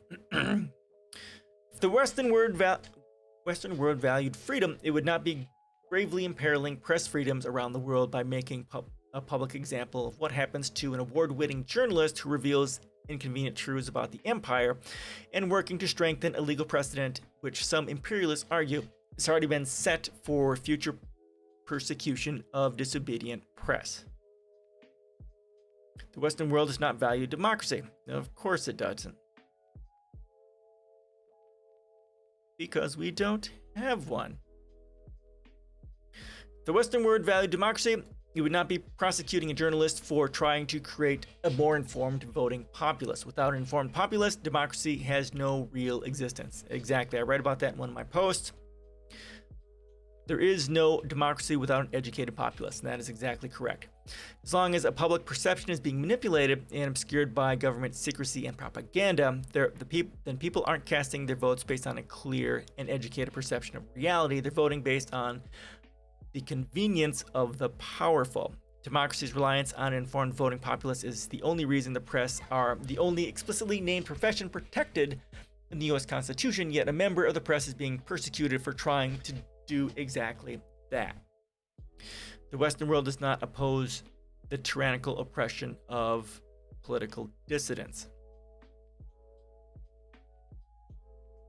If the Western world opposed the tyrannical suppression of political dissidents, it wouldn't be punishing a journalist for embarrassing the most powerful government on the earth. The Western world does not oppose the torture of political dissidents. That's basically what he's been undergoing. The Western world opposed the torture of political dissidents. The UN Special Rapporteur on the torture, Nils Melzer, wouldn't have found Assange showing signs of psychological torture, and they wouldn't be working to send him into a torturous prison system. Melzer reports, the case falls into my mandate in 3 different ways. First, Assange published proof of systematic torture, but instead of those responsible for the torture, it is Assange who's being persecuted. Second, he himself has been ill-treated to the point that he is now exhibiting symptoms of psychological torture. And third, he is to be extradited to a country that holds people like him in prison conditions that Amnesty International has described as torture. In summary, Julian Assange uncovered torture, has been tortured himself, and could be tortured to death in the United States. Good stuff. The Western world purports to value truth, justice, and freedom, and to oppose tyranny and oppression, but if you look at how that same Western world has been treating a journalist whose only proven crime is publishing inconvenient truths about the powerful, you'll see this is a lie.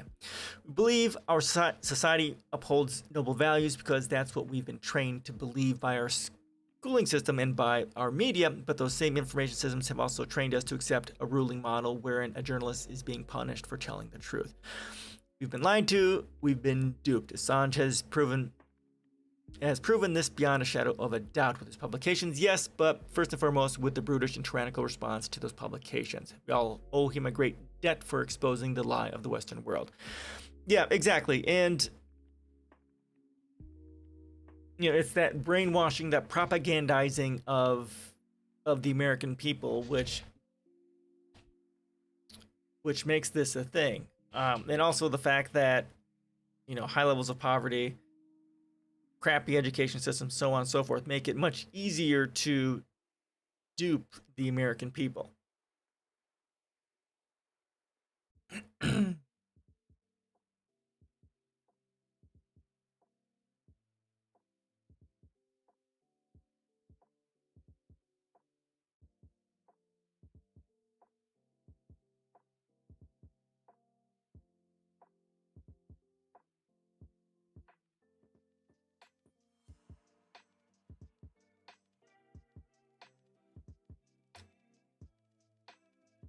Alrighty.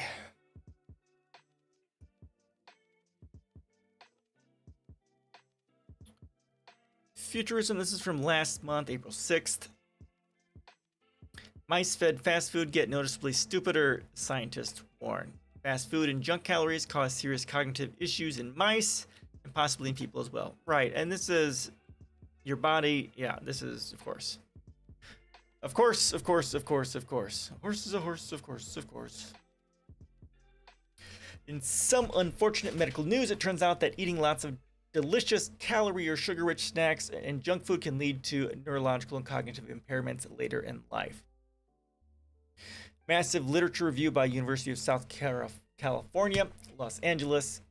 Scientists pulled the results from dozens of mouse studies, found that high-calorie, high-fat diet, dubbed the Western diet, in research circles early on in life was linked to worsened memory, increased anxiety-like behavior, and other cognitive problems. All these issues seem to be totally separate from the well-documented impacts that a Western diet has on weight, metabolism, and overall health, according to the review, which was published earlier this year in the journal Frontiers in Neuroscience, suggesting that diet can have far bigger impact on neurological health and development than previously thought. Of course, food is medicine, right?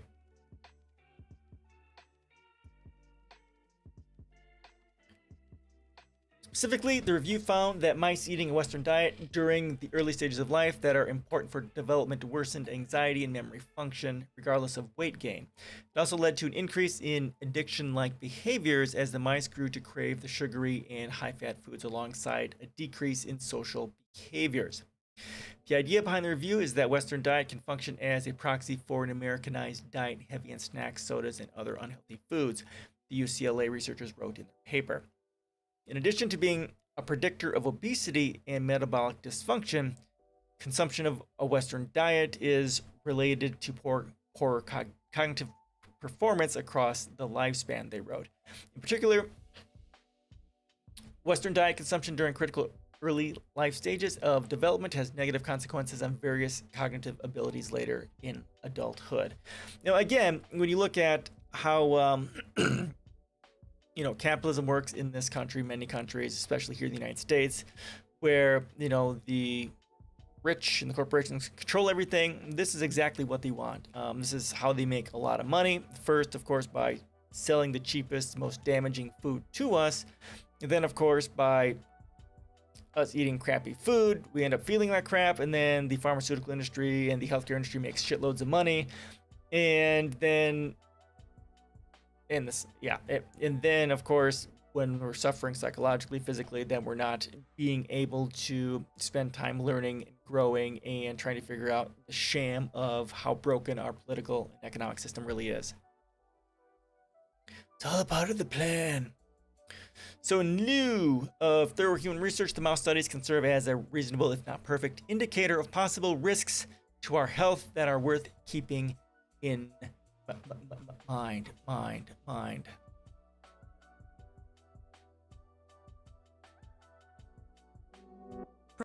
Let's see, what do we have left?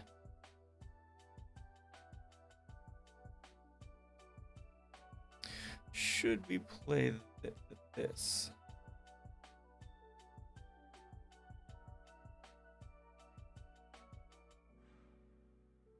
All right, we'll play this as the last part. We've got just over 10 minutes left. This is Abby Martin. She's an award-winning journalist from the Empire Files.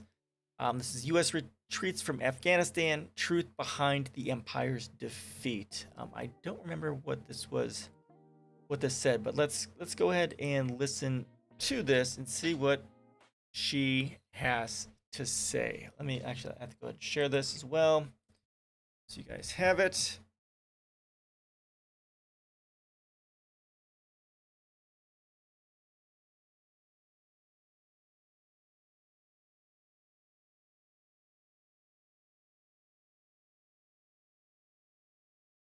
All right, here we go. Let me know if it's loud enough. President Biden has made the major announcement that he's officially ending the Afghanistan war and is expected to withdraw the remaining 3,500 U.S. military personnel from Afghanistan, with 7,000 NATO soldiers following suit.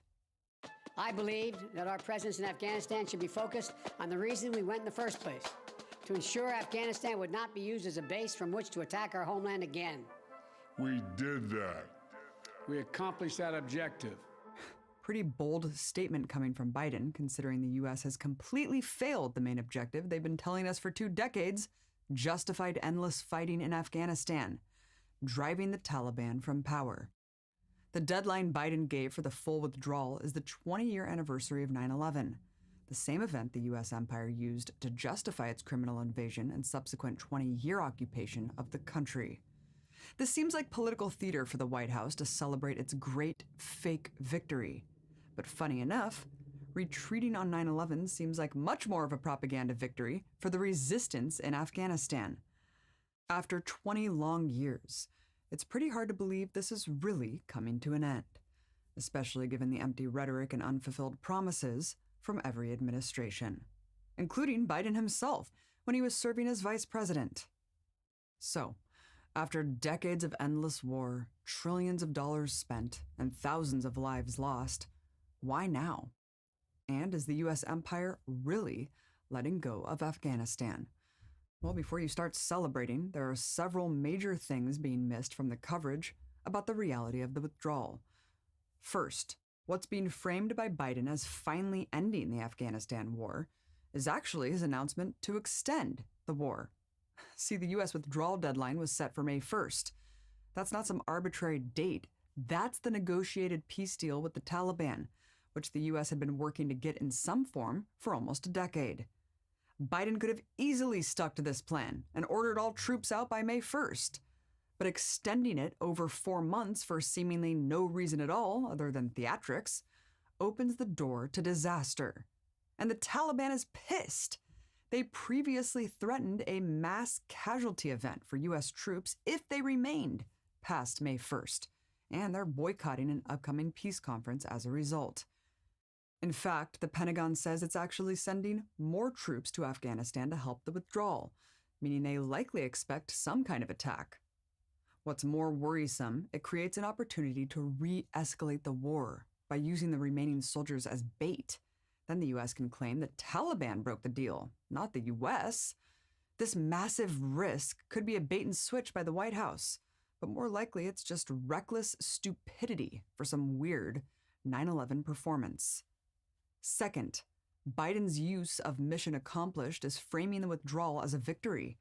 But the truth is that the U.S. has been handily defeated in Afghanistan and is finally finishing its multi-year retreat after being forced out. Bush's main goal during the invasion was to oust the Taliban because they allegedly harbored terrorists.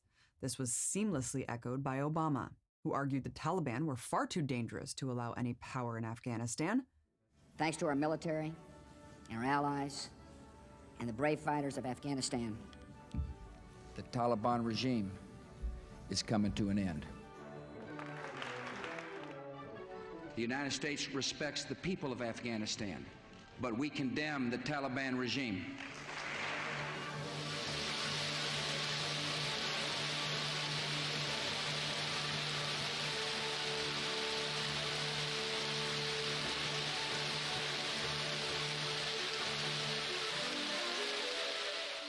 The Taliban must act and act immediately. They will hand over the terrorists, or they will share in their fate. And if the Afghan government falls to the Taliban, or allows al-Qaeda to go unchallenged, that country will again be a base for terrorists who want to kill as many of our people as they possibly can. We must reverse the Taliban's momentum and deny it the ability to overthrow the government.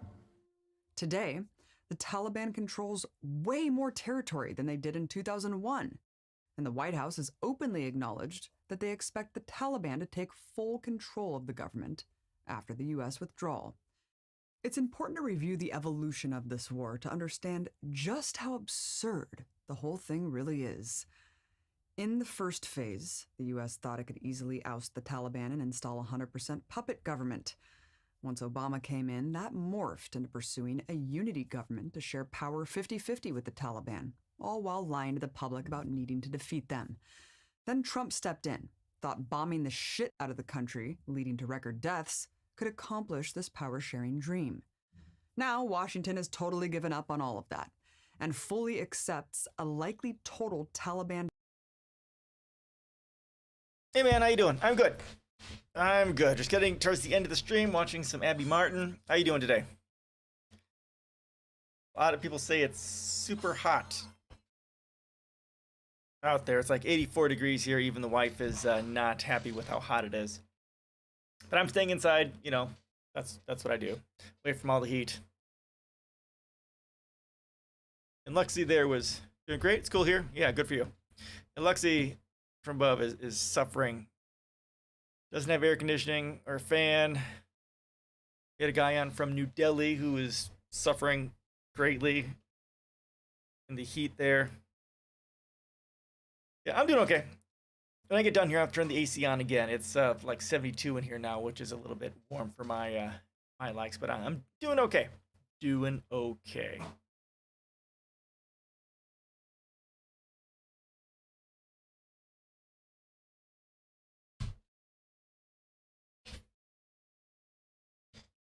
I might be going to a friend of ours' son's graduation party tomorrow. At least to the outside part of it, just to say hi, show up, and all that. So that's probably the only exciting thing I'll be doing. Hopefully cooler later in the evening. Yeah, that's hopefully the way it'll be. It's not really that bad out here, but it's 84. But the evenings aren't so bad. Hopefully it won't keep the humidity, because that is just the worst part of it. The humidity. Ugh. Humidity bad. All right, let's keep going on here. And take over. To recap, what started as a regime change operation 20 years ago has ended with the Taliban regime more powerful than ever before. So, now let's get to the biggin. Is the U.S. really leaving it all? But we'll not take our eye off the terrorist threat. We'll reorganize our counterterrorism capabilities and the substantial assets in the region to prevent reemergence of terrorists and the threat to our homeland from over the horizon. We'll hold the Taliban accountable for its commitment not to allow any terrorist to threaten the United States or its allies from Afghan soil. And we'll focus our full attention on the threat we face today.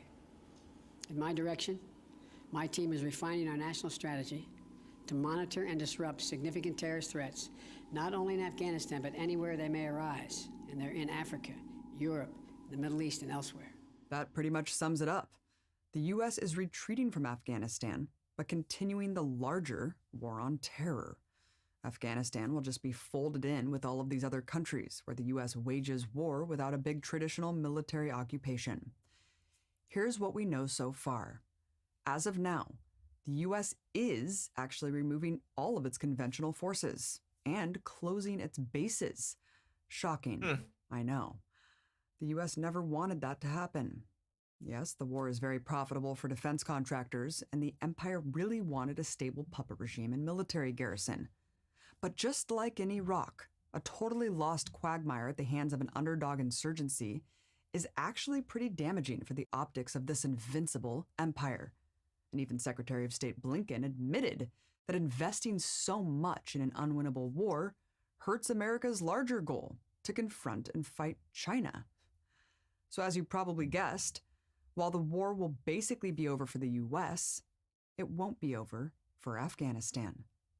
According to the New York Times, the Pentagon plans to use a, quote, less visible but still potent force, utilizing attack planes aboard aircraft carriers and long-range bombers flying from land bases across the Persian Gulf.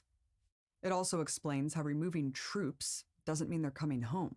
Instead, they will be repositioned to neighboring countries of Tajikistan, Kazakhstan, and Uzbekistan to launch cross-border operations. Additionally, CIA strike teams and special forces are expected to continue operating in the country as part of America's global black ops.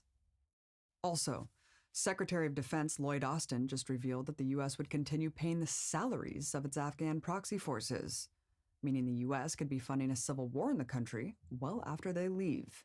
Wow. And finally, nothing has yet been said about the 18,000 private contractors still in Afghanistan, which were pretty much all added by Trump. Many have speculated the occupation is now simply privatized, but only about 1,500 of those are armed mercenaries. The rest provided mostly logistical support for the remaining U.S. and NATO combat troops. Could that small number of mercenaries really survive in Taliban country without major U.S. NATO bases and support? While nothing has been announced publicly, an inside source confirmed to us that contractors also just got the orders to clear out ahead of the U.S. withdrawal, kicked out alongside the U.S. What this all means is that Washington will still wield its weapons of mass murder on the country, carrying out bombings and assassinations when it wants to, like it does in so many other countries, just without the PR disaster being bogged down with boots on the ground. That was the unspoken language in Biden's speech about the war on terror. All of this aside, though, it is hard to wrap your mind around the notion that the U.S. would abandon such a valuable prize for the imperialist war machine. Trillions in mineral wealth, black op opium, and the key geostrategic military positioning near China. But American corporations can't get the mineral wealth in a country where the U.S. is under constant attack.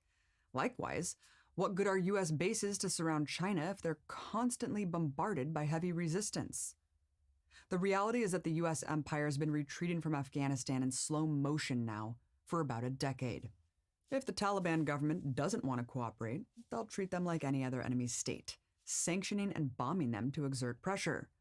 But if the Taliban does want to cooperate, the U.S. government will be happy to go back to its old policy of treating the Taliban like friends and allies. 20 years of blood and treasure thrown away under the singular mission of taking power from the Taliban. And now here we are, with a defeated empire extending a hand to their former mortal enemies. Wasn't a total waste, though. A lot of defense contractors made a killing these past 2 decades. But for the U.S. empire, the mission was a complete and total failure.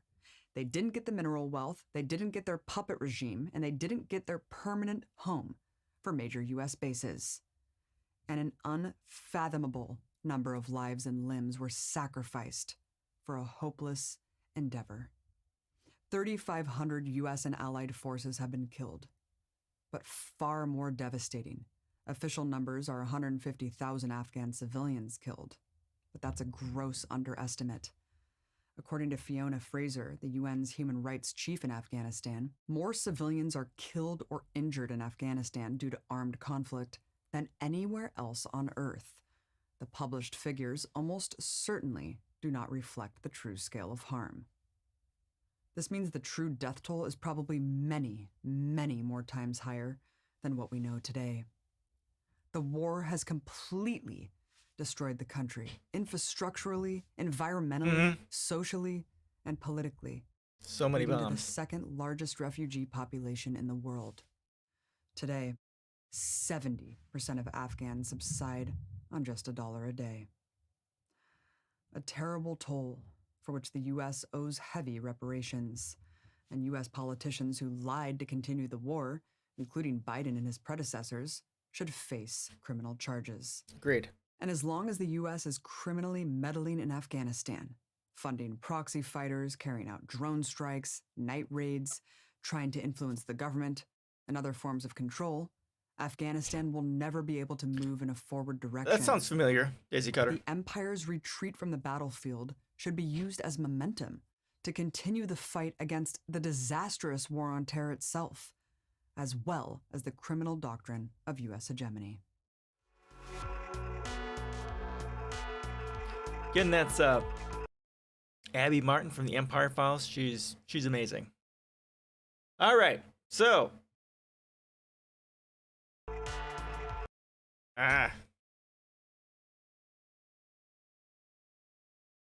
we've reached our 2-hour mark for today. And we'll go with any last minute questions, comments, or suggestions before we call this a day.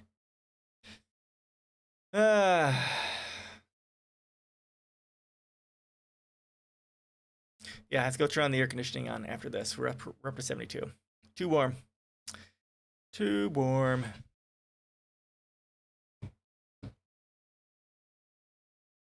Why is my thing freaking out? I don't know why.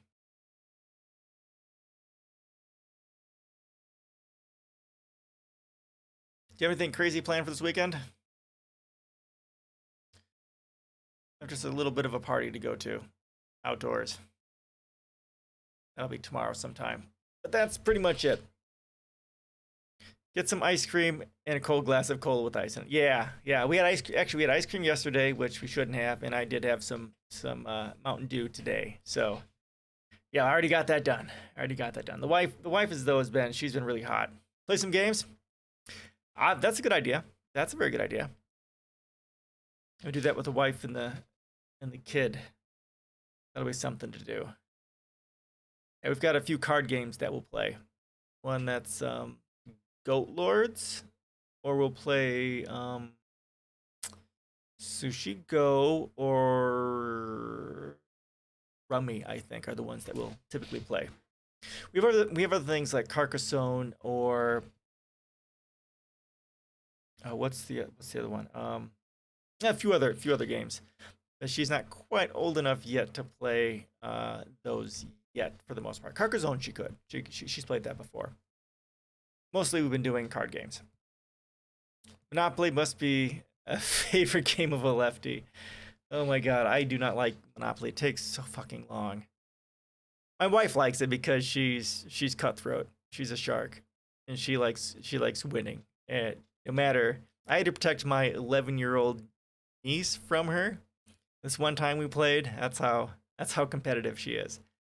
So yeah, it's just too long, too much of a pain in the ass. And the interesting thing, obviously the game was made to show how unjust the system is.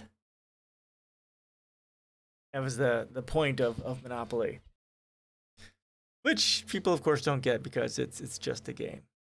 It's not just a game! And it's so much fun. Yes, exactly.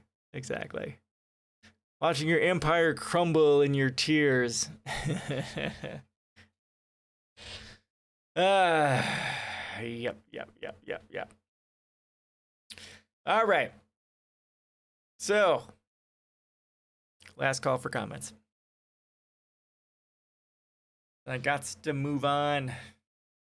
Got to. You too, have a great evening. Stay cool. And have a great weekend. We'll be on again on Tuesday. Yeah, see you next time. Thanks again for stopping by, man. I really appreciate it. Have a great weekend, everyone. Peace out.